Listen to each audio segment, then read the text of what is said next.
This is a clip from the Cannon podcast. To hear the full episode and get access to exclusive benefits, head over to patreon.com/thecannonpod and sign up for just £3 a month. We've also got a new signing coming in, someone that we wanted for a long time. It's been cooking for a while as well, and I can smell it. It's here. Medical has apparently been passed, or it's been done at least, part one of the medical. Announcement might be coming soon. Declan Rice is going to be an Arsenal player. No more of this will he negotiations. Here we go has come. It looks like he's going to be an Arsenal player. Alex, we talk about the number 8 role and Xhaka replacement and him being that, but number 6 seems to be something that he wants to play. He plays that for England as well. And there's a player in the league, of course, that Arsenal are trying to reach a level of Rodri.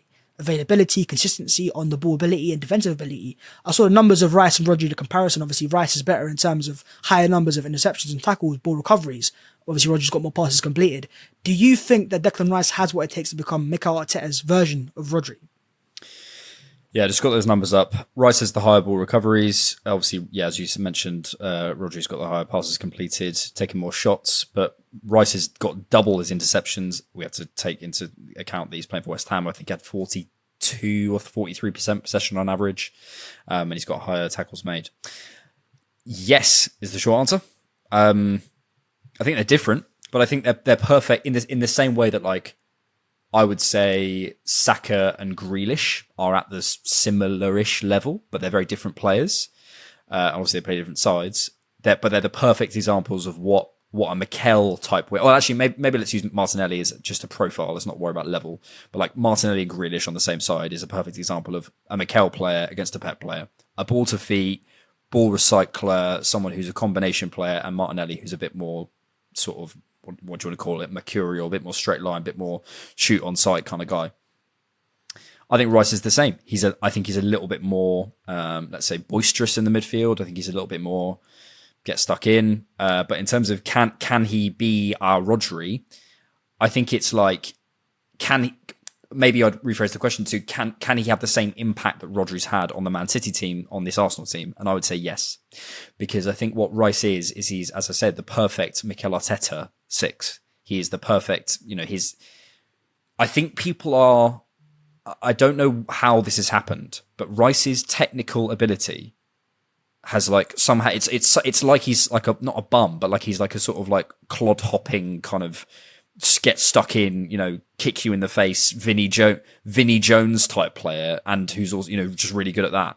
This guy, some of his switches are like, I think he's like in the 99th percentile of switches in the world. Just put in like Declan Rice passing compilations, or just go on Wisecout and watch his passes. This guy's unbelievable.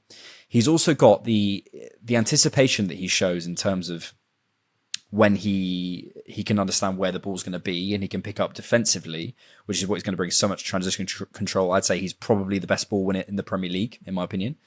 He's got that same anticipation. That's game understanding. So that can be applied going forward. And if you watch, there's a lot of times with West Ham where he receives the ball and he's immediately got it out to Bowen, or he's immediately got it out to someone on the wings, or Antonio further forward.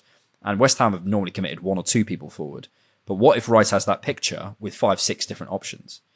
I think we're going to see so much added to our offensive game. And also, I think in terms of his ball striking from the edge of the box and things like that, and his arrivals late, and the runs between the right back and the channels, and the centre back, there's so many things that he could be. I think where Rodri is possibly a bit more of a reliable metronome, Rice has a bit more sort of on the physical side. But in terms of their quality, I think Rice, arguably definitely for what Mikel does, is better for that type of football, for something a little bit more bombastic than Pep's football, let's say, than is, let's say, more control based broadly. So for what they are, yes, they are. He could have the same impact. And for what I like in football, I would say Rice for me is better, or can be better. Okay, it is a bold shout. I think maybe you say potentials, obviously. We talk about, Rodri's on-the-ball ability to progress the ball. Rice, as you say, is very underrated. But what Rice has that is a bit maybe different is the ball-carrying ability. I think very high in terms of progressive carries, very, very high even compared to the Arsenal players. How can Arsenal use that, George, if he's playing as a number 6? Can he still break forwards and use that if he's not playing as a number 8? Yeah, of course, because I think we're moving on from this idea that number 6s are these water carrier recyclers. Like, I think that when you start to look at kind of the new 6'8", look at them across world football, even one that we're interested in, Tchouaméni, Caicedo, Romeo Lavia, they are kind of these movers. They are anchors in their own right, but they've got phenomenal ball carrying abilities themselves, all three of them. They operate as these kind of shuttlers in a role. They're very much a hybrid. And I think that's because the mobile number 6 is something that we've got to get used to doing. We're going to be leaving them on their own more often, but that also means that they've got the space to carry themselves. So when you do leave them in space and when you do talk about transition control, the alternate has to be true, where by being on their own, that just means that they've also got to carry a greater distance to get the ball back when they do retrieve it and then give it to those players. So I do think that you're going to be looking at a player who has the freedom to step up into midfield and somebody's going to fill. Like, I think that when you look at Mikel Arteta's system, it isn't rigid in the way that people like to FIFA formation kind of signings. And I really have a problem with saying that Declan Rice as a 6 means that he won't have carrying potential. I think that's really wrong. I think there's going to be times when he does have an opportunity to kind of drift into attack and somebody will fill in naturally. You'll have a Saliba step up. You'll have a Gabriel step up into the space. His partner, Anchor, by the way, will very likely sit. I've always felt that we recruit these 2 6/8s, and depending on the ball side, if the ball's on the right, let's say, or on the left rather, Declan will step with it. The ball side will step up, and then the alternate anchor will sit in to fill in the space that Declan leaves, and then vice versa. It won't be this regimented idea of having a lone anchor and then no ability to kind of step up.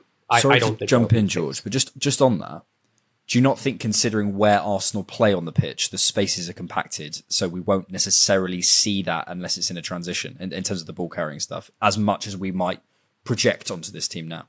Well, how I kind of respond is when you look at a low block, we kind of talked about it earlier in the pod, just to bring it back.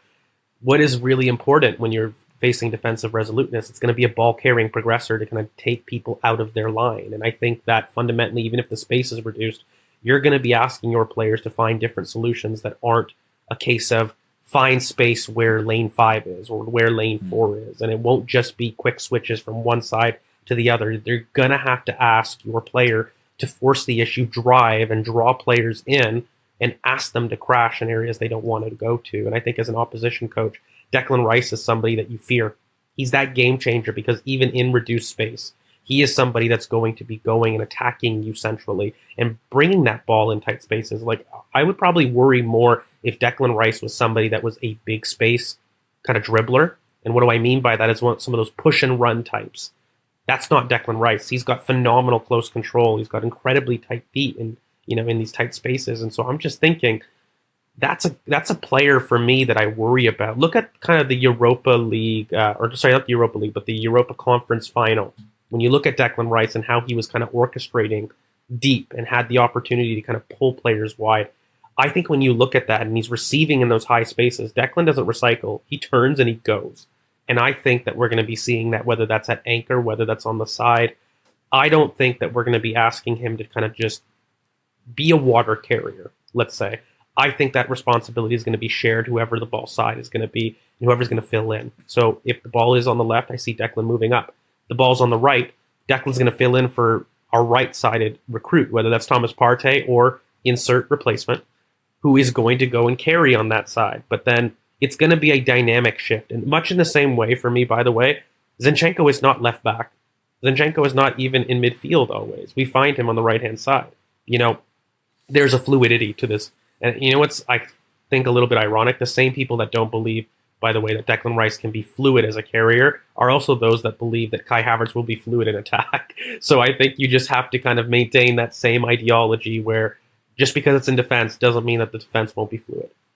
100%. And I think the signing of Rice, I believe, will make Arsenal, according to Transfermarkt at least, the most expensive value squad in the world. Over 1 billion euros or pounds. It's expensive. And there's a lot of potential there, a lot of excitement there, but also a bit of pressure, Alex.